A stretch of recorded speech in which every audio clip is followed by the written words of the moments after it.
નમસ્કાર મિત્રો, હું છું ગૌતમ વાળા, Sihori agro chemicals Chuda, branch શાખા જય શક્તિ એગ્રો લીમડી.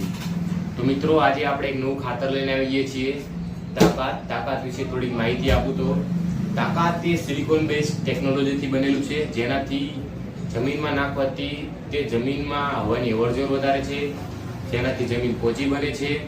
તાકાતનો ઉપયોગ કરવાથી છોડ પીળો પડતો હોય તો છોડને ગ્રીનરી અપાવે છે, તંતુમૂળનો વિકાસ કરાવે છે, નવી ડાળીઓ ફૂટવામાં મદદ કરે છે. તાકાતનો ઉપયોગ કરવાથી તે ફળ અને ફૂલનો વિકાસ કરાવે છે, જેથી વધુ ઉત્પાદન મળે છે. તાકાતનો ઉપયોગ કરવાથી દાણામાં વજન પૂરે છે, દાણો એકદમ લાઇટ વાળો બનાવે છે.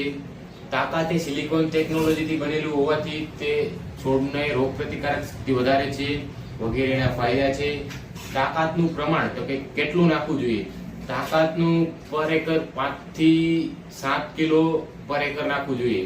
ખાતર નાખતા હોય તો એને ભેગું બી નાખી શકીએ વગેરે. તાકાતનો ફાયદો છે. તો મિત્રો, જરૂરથી ઉપયોગ કરજો આપણું તાકાત. નમસ્કાર.